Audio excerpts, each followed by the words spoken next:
Hello and welcome to a special edition of Wine Blast, a tribute to Peter Fraser. You may have noticed that in the show notes to our recent mini-series on McLaren Vale, we dedicated the episodes to Peter Fraser, one of the leading lights in the region and in Australian wine more widely. Peter was head winemaker and general manager at Yangarra in Blewitt Springs. He died in a house fire in McLaren Vale on the 27th of November 2025, aged 51, just a month after I'd been lucky enough to spend time on a beautiful spring day with him at Yangarra, touring the vineyards and sitting down to record for the podcast. Needless to say, this tragic news sent shockwaves through not just the local McLaren Vale community, but the entire wine world. Peter was not only tremendously well respected, he was also tremendously well liked. He was affable, gentle, modest, genuine, ready with a laugh, but also determined, hard-working and conscientious. Yeah, Peter was a champion of biodynamics and what he might have termed sensitive vine growing and winemaking. Though he and his wines won an impressive litany of prestigious awards, he remained self-effacing and dedicated to the task of crafting ever more nuanced, age-worthy, elegant wines that spoke of their place more than their maker. McLaren Vale was Peter's home. The son of chicken farmers, he went on to dedicate his life to wine, and particularly the northeast corner of the Vale in the prime territories of Blewitt Springs and Clarendon.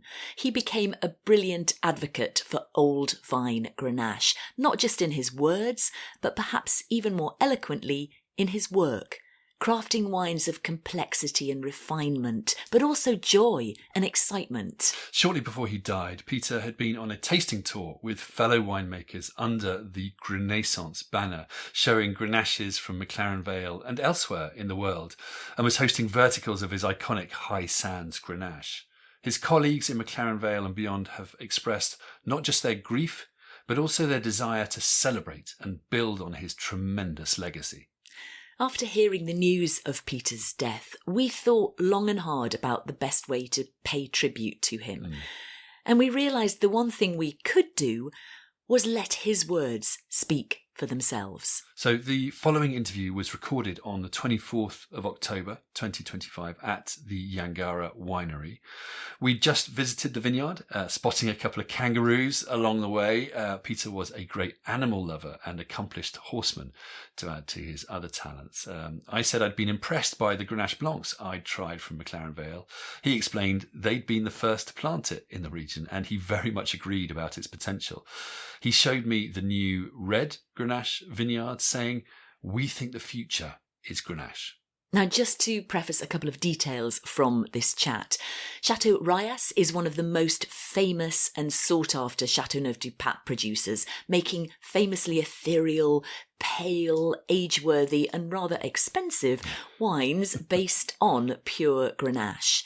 The Jimmy Watson is one of Australia's most prestigious wine trophies, and the Smart family are the growers behind some of the finest vineyards in McLaren Vale, including the dry-farmed bush vine plot first planted in 1946 that Yangarra took over and which became High Sands. Yeah, we'll put some wine recommendations on the show notes if you'd like to raise a glass to Peter's memory. It would be a fitting way to pay tribute to the man and his work, which has played a critical part in shaping the modern wine landscape of the McLaren Vale. For now, though, we leave you with his words. And I began the interview by checking the sound levels with our standard tester question. What did you have for breakfast?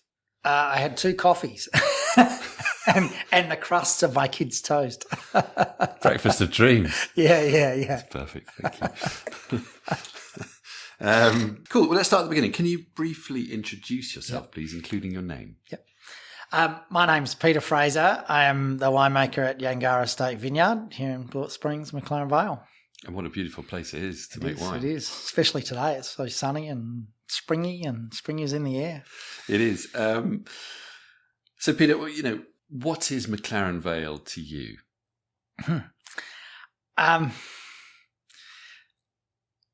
McLaren Vale to me and to Yangarra has become predominantly Grenache focused and Rhone variety focused, but it's a place that produces a freshness and a brightness that I think really stands it out on its own, and it's evolving into this place, especially in the northeast part of McLaren Vale, with a finesse and tannin structure and transparency of place to its wines that more than many in Australia, and starting to kind of get a popularity to it because of it. I mean, put that in a global context for us, because you travel widely, you taste widely. You know, how exciting is McLaren Vale Grenache from this part of the Vale in a global sense?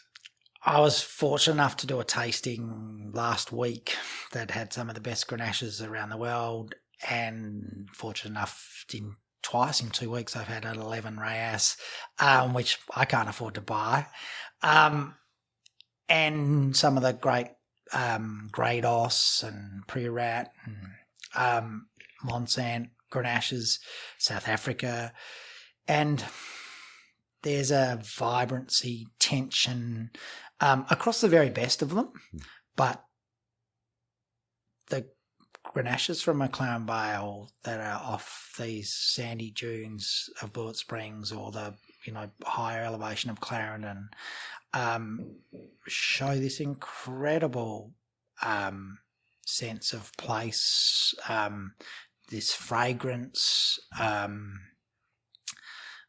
when they're made with a real sensitivity, which most of them are being made that way, are showing this length of tannin and a kind of balance between fruitiness and savoury, and probably wines that will also age really well. And I think if you were to pick a variety, and I've said this a few times the last few days, and so as some of my friends that I've been travelling with, there's this nearly an indigenous variety of that should be here. It's Grenache. Yeah, because it's so well suited to the conditions here. It is so well suited because it was, for the most part, planted on some of the worst soils, because nothing much grew on here. When I say soil, it's not really soil, it's sand. You could easily confuse that you were actually about to step into the beach at Port Wollonga, but you're actually stepping into a Grenache vineyard. You can't grow cereal crops, you can't grow stock, because the sand's so loose, they just, ends up just a sand pit. And Grenache was the only variety that kind of prevailed in over those era. It's interesting if you go back to Ebenezer Ward's summary, who was a journalist of the time in the 1840s, and he wrote a piece of the grapevines of South Australia, and one of them was the Clarendon vineyard planted by Edward Peake, and one of his big glowing remarks was Grenache seems to be a star performer amongst other Roussillon varieties. And, to look back at that, and then I'd imagine that the 1922 block of the Smart Vineyard at Clarendon probably came from those plantings from the Edward Peake Vineyard in Clarendon, and then the Smart family that have that block owned what is Yangarra. There's been this probably continuum of these very old vines that are coming uninterrupted, that haven't had influence of phylloxera or had to be removed, so they're not on rootstocks. They're still on those original and fully old expression, probably the oldest expression of pure Grenache without an effect from rootstock. And how on earth does the Grenache manage to survive as it does? As you say, these are incredibly sandy soils. They look, some of the poorest soils possible, and you've got these beautiful old vines. How does that work? Well, I'm assuming it flourished in places like Spain when you think about the heat and the arid conditions that it grows in there, when it was probably sourced back in the 1800s. But it's in those sandy soils 1.5 metres down, depending on where you are. Some are closer, some are probably even deeper. There's a clay layer which has moisture, so it goes in search of the water, and interestingly from that, it's then getting influence of the geology that lies underneath, which is actually very ferrous in its nature, and you start seeing some of those sanguine characters from the more so the geology, and that sandy silica is very kind of inactive in terms of from a mineral perspective. And you've mentioned old vines. What do the old vines give to the wine itself? Knowledge. And that seems a funny statement. But I think old vines have a much better sense of regulation. So they're kind of regulating, they've got this survivalist kind of mentality, and they know when to crop and when not to. I would say for the most part they don't get it right all the time. They take a bit of manipulation. But because there's their roots are down, and it's a bit like, you don't get your best work out of a teenager.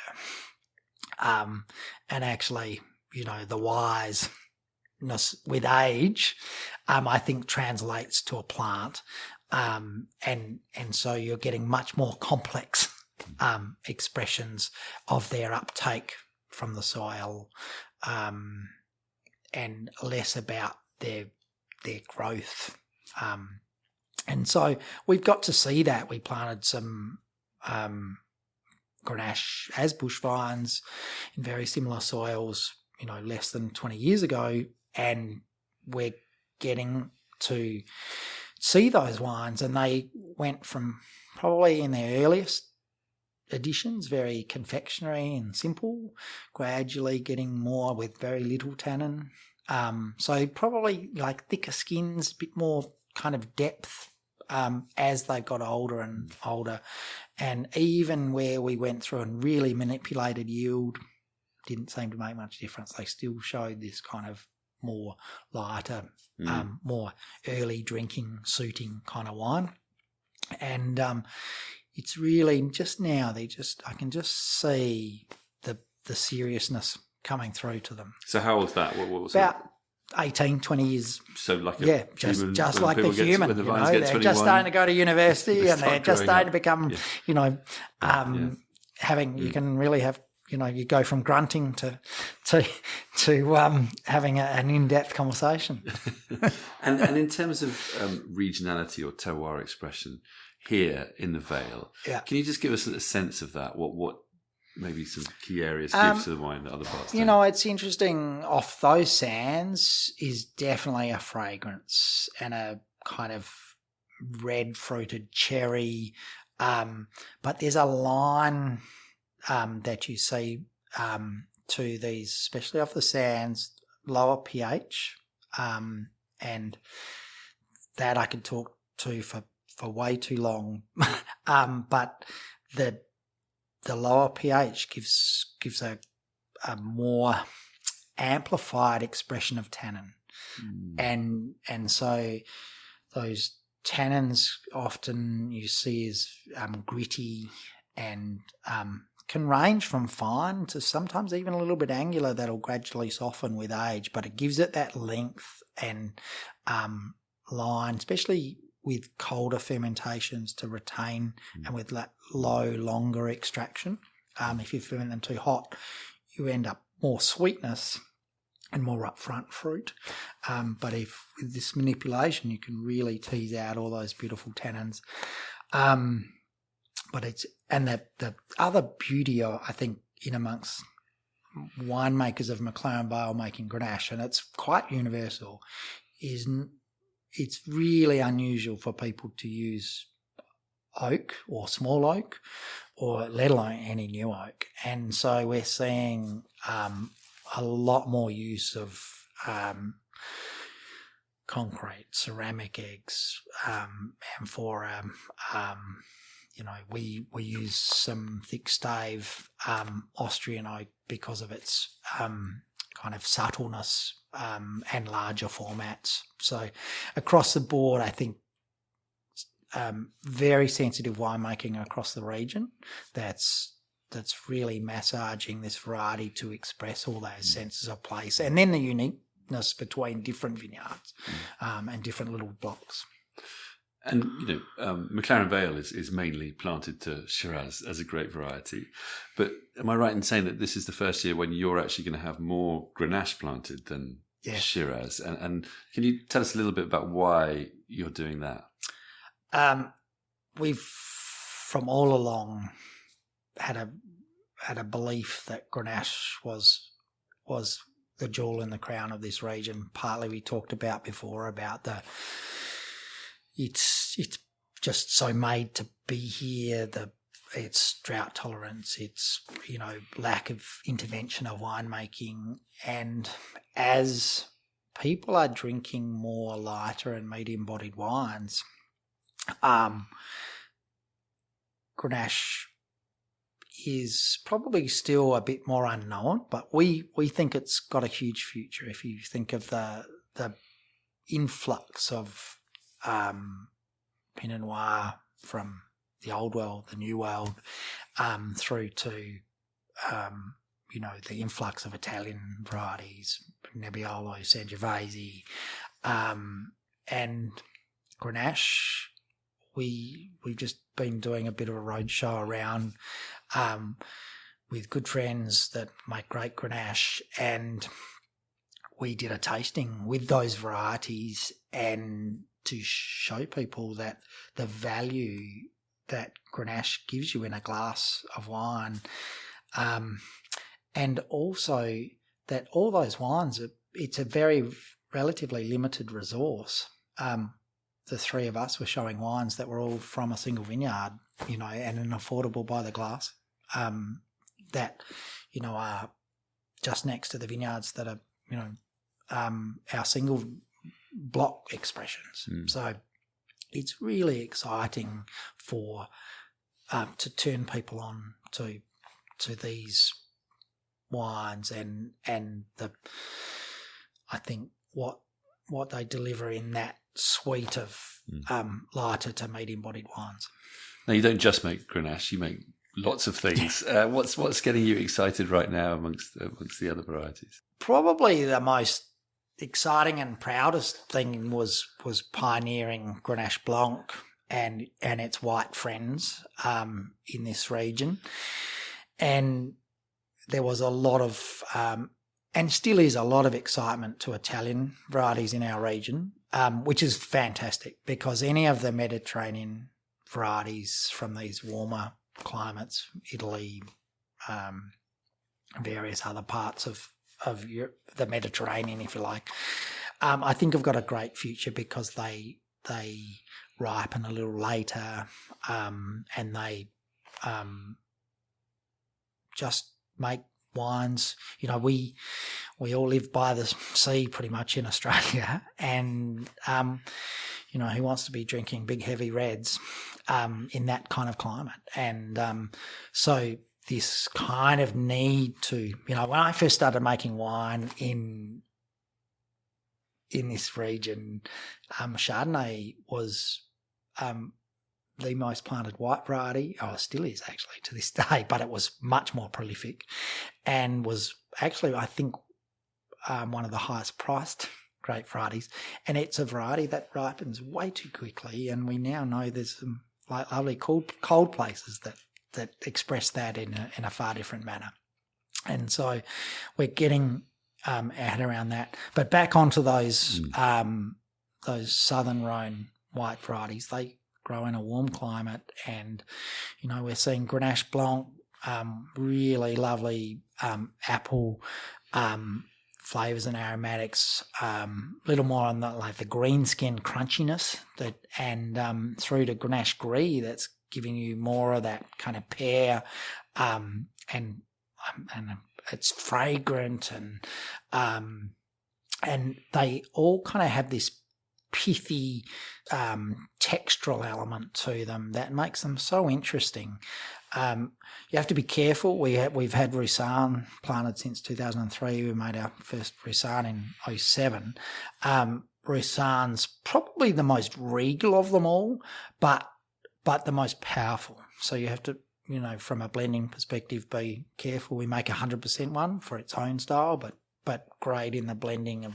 And then, interestingly, we're finding the varieties like Claret and Beau Blanc, especially in warm years, kind of bring an acidity and a tension that kind of wraps it all up and ties it together.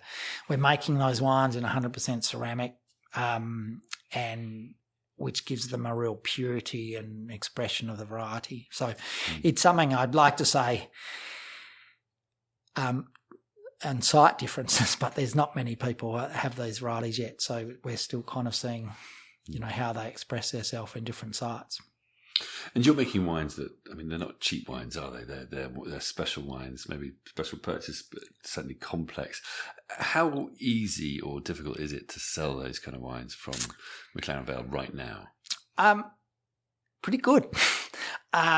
We've been very fortunate to build a following and some lovely accolades to the wines that we've made, and I think due to some of the innovativeness of the wines, the attention to detail, that we hope that they stand up amongst similar varieties and that are being produced around the world, that they actually offer as good, if not better, value from some of our old world friends. Go for it. Of wines that we like to drink as well, and I think such as because we're the challenger, we it's hard for us to be more expensive than those wines. And so look, Chateauneuf de Pape produces some of the white blends out of Spain, out of Gravitas, out of Priorat, out of California, out of South Africa, and they're all fabulous wines that I love to look at and see what they're all doing. And one of the things that I'm really proud of is that some of the things, the skin contact thing that we've done, the blending that we've done, the use of ceramic egg has not been in a sense about copying another producer, taking lots of ideas and nearly playing and seeing what works with our varieties in our site. And, sometimes like Grenache, it's kind of like, Reyes is 100% whole bunch, so I've got to do that. It's like we haven't used very much bunch at all with Grenache. Because we find we get a much more pure expression doing it sorted and getting rid of any raisins and getting that's over now 25 years become our style. And then I always kind of say it's like threading the needle of style. You kind of gradually take things on a journey, and I would say over the years we've probably become looking for more and more finesse, more and more fragrance as people are having a urge for more of that. And that's exciting, but still following the line of the estate and kind of a consistency through that, somebody collecting these wines is going to taste from 2011 through to now and go, I can see kind of this thumbprint of a producer. Now, recently, McLaren Vale Grenache won the top champion award at the National Wine Show. Yeah. How significant was that, both for McLaren Vale and for Grenache? Huge, and it's kind of I look back to 2016 vintage when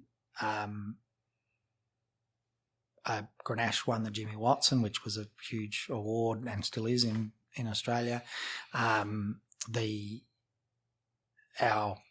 2016 Hyacinths won Halliday Wine of the Year. We then followed it and won it again with our Old Vine Grenache.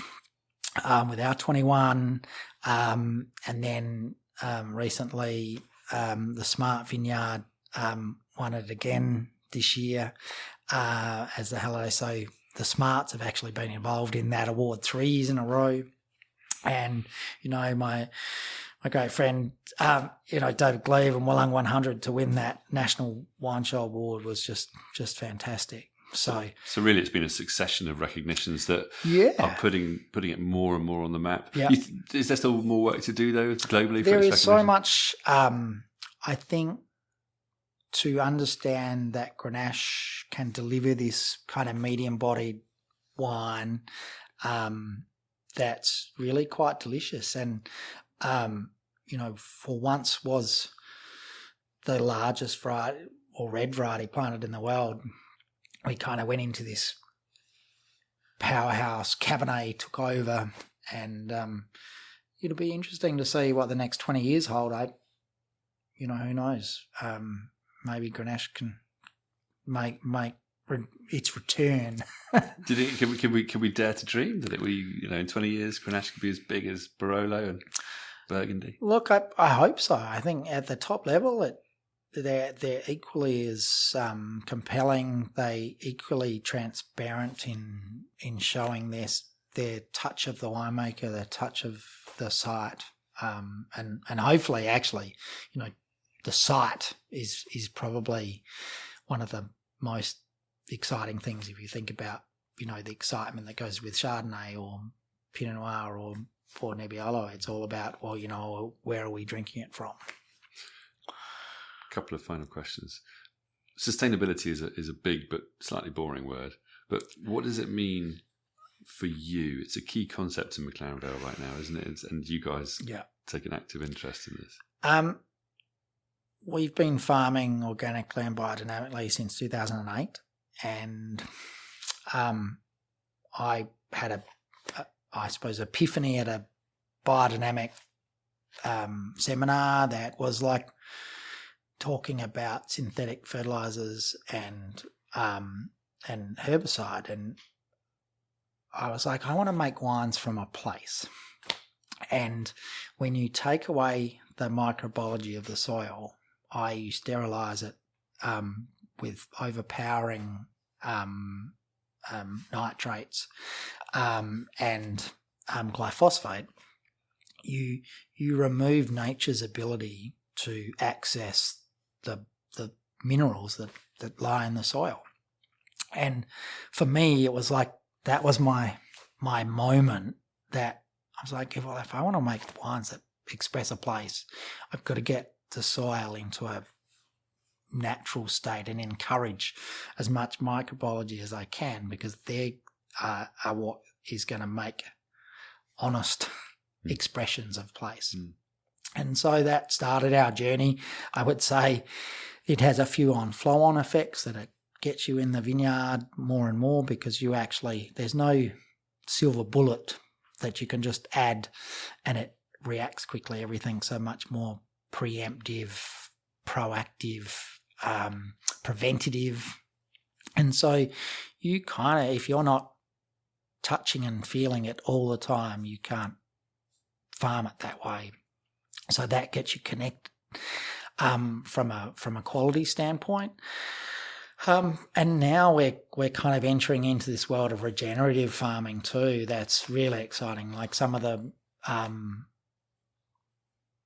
vineyards, Shiraz vineyards that we've actually removed as we're shifting towards this more Grenache focus side of things. We're looking at, potentially planting native seed, potentially having that carbon mass and using that as mulch and all those kind of things that build more biodiversity on the estate. We're fortunate to have, I suppose, more than double the land to vineyard. So there's an ability to encourage a lot of biodiversity within that, and that's bugs and all the beneficial plants that bring in a greater diversity of insects, so you don't get a pest, if you like.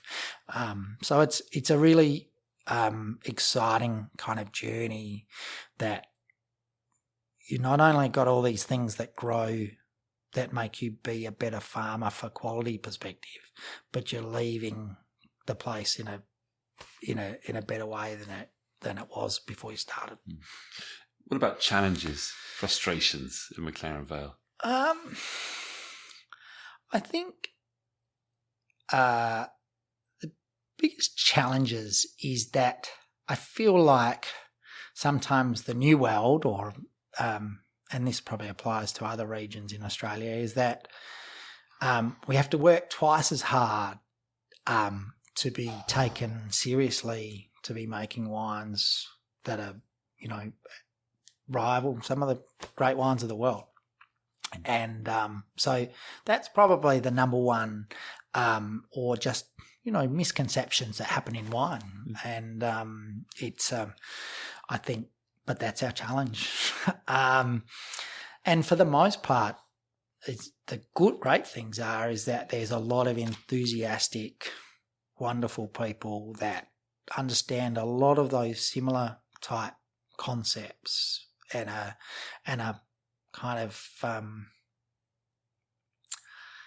really progressing the same message and the same kind of and pursuing this kind of excellence in wines that I think will lift everybody as we go through.